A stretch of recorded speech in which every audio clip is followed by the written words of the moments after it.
I ain't gonna lie to you. I got a 6'1", maybe. I got a 6'1", bruh. Good body shot from good right hand from brother. Hey, let me run this bike. It didn't go like we wanted, like we expected, but we always knew that only one David was going to prevail. The only thing that's left is to learn from it, move on, and be better next time. After the belt, this deduction shifted the momentum back in Benavidez's favor at the end of the fight, that the judges scored in favor of Benavidez with two scores of 115-111 and one of 1188, making him the winner by unanimous decision. However, the result was met with criticism from WBA lightweight champion Jant Davis, who accused the referee of cheating. Davis voiced his frustration on social media, claiming the referee's actions influenced the outcome of the fight. Benavidez, nicknamed the Mexican Monster, boasts an imposing record of 290 with 24 knockouts, known for his relentless pressure power punches and iron will. He has been on a mission to establish himself as the most dominant super middleweight and a potential contender to face boxing superstar Canelo Alvarez. In the build-up to this fight, Benavidez has been vocal about his disdain for Morrell, accusing him of disrespect and vowing to make their clash a brutal affair. The press conference showcased Ben's fiery temperament, with his aggressive remarks and a physical altercation that only added to. Maybe I got going a little too late. I was getting going in the last 3 rounds. Maybe I should have done that earlier. But it's something to learn from, and something that happened in that fight that was a factor. 1 second, then Rafael here. David, I wondered when we were leading up to the fight, there was a lot of discussion about your relative lack of professional experience compared to David. I know you had the great amateur background; you had so many more pro fights. It seemed like that was a factor because he was able to slow it down, speed it up, and do sort of what he wanted at a lot of the times. I wonder if you felt like that the experience level was maybe a little bit much for you. I'd actually like to hear Ronnie's perspective on that also. It was definitely one of the main factors in this fight where it didn't tilt the balance 100%, but it definitely was something that played a role. The other side, David Morrell, the WBA regular champion, has carved out a reputation as a slick, powerful, and technically gifted boxer with a perfect record of 110 and 9 knockouts. Morrell is eager to prove that he belongs at the top of the division. Despite being the less experienced fighter in terms of professional bouts, Morrell has shown no signs of intimidation during the press conference. His refusal to shake Ben's hand and his bold move of hurling his championship belt at Ben's head signaled that he's not backing down. And David Benavidez was in the fight. Yeah. Was that a fight that you're... Oh, got it. Yeah. So the story with he and I was, I met him when he was a kid, and he told me, I'm going to be a world champion someday. And then I run into him and he's a world champion. That's happened to me so many times, usually with MMA fighters, not boxing. That's when I was sort of kicking the tires of boxing. Yes, I will watch that fight. David Benavidez, American, from Arizona, from Phoenix, Arizona. Debut 2013 through 2021. I think he is still fighting. His last fight most likely occurred in 2021. Oh, wait. November 13th, he's got an upcoming fight versus Jose Uzcatagu, Colombian.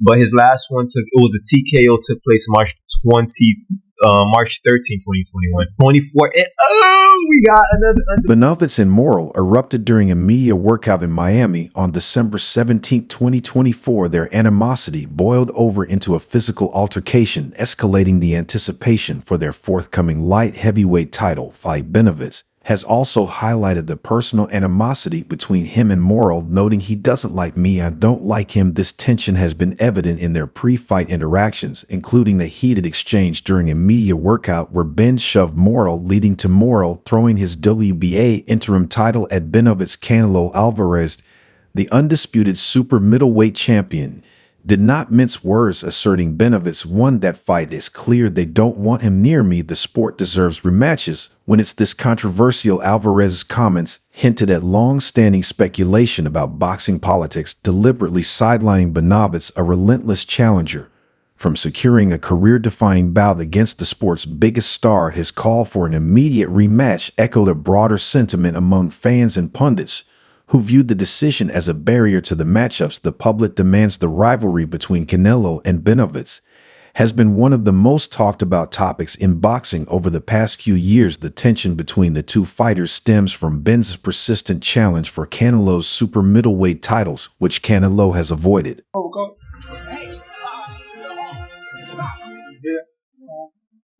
That's it. Look, the Benavidez versus 12 rounds. You know, this time the crucible. And I fight from before. I mean, I think so. Like, not have too much power like this. So you know, it's the big guy. He's as stronger too. So you have like the two legs. You training hard. You have power. You have everything. Not nothing for you. Keep your. I can't dance. Move. You know, I can dance.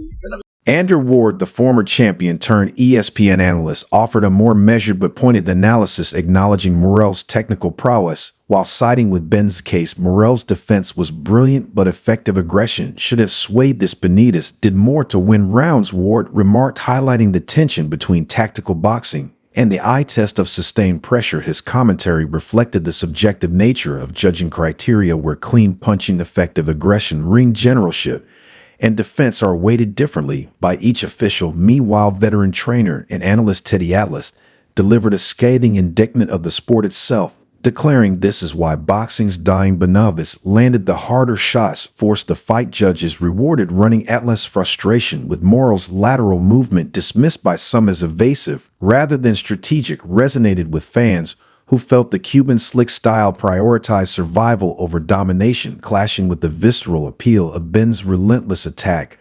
I think the pure punch of probably is Morrell for one shot. He's the less experienced guy, but he's got that Cuban background, with the amateur pedigree, over 100-something fights. He's got experience, even though he's got a lot less fights profession. He's got experience. He hasn't fought the resume professionally that Benavidez has, so that's in favor of Benavidez. The experience, always important, but also the pedigree, like I said, where he comes from, Cuba. On how you come from that island that from the beginning, when you first put those gloves on, it's all about becoming the world champ.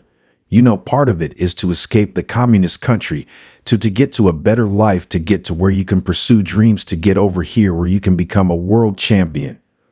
And that is all there, but better Vaz comes from those bloodlines too, whereas it's all about with him and his father, and then it's his family. It's all about being a champion and staying the champion, being proud, representing yourself in and out of the ring as a champion. The power both guys are known for that. Media outlets further fueled the firestorm with the ring and boxing scene, publishing unofficial scorecards that overwhelmingly favored Benavidez 75, aligning with the fan consensus. The statistical breakdown and media dissent painted a picture of a fight where the judges' interpretations starkly diverged from both quantitative data and qualitative assessments. Social media platforms exploded with the # robbery, drawing comparisons to infamous decisions. Behind the scenes, Benavidez camp filed formal appeals with the WBC and WBA, though historical precedent suggests overturning the result is unlikely. Morrell's team, while open to a rematch if the money's right, face mounting scrutiny, their triumph overshadowed by accusations of illegitimacy as the sport grappled with yet another credibility crisis.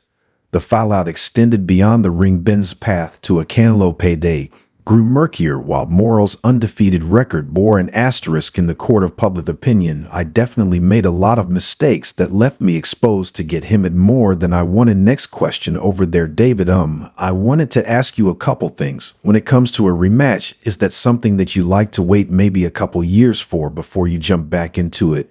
And then if you can also elaborate on the difference in body shots.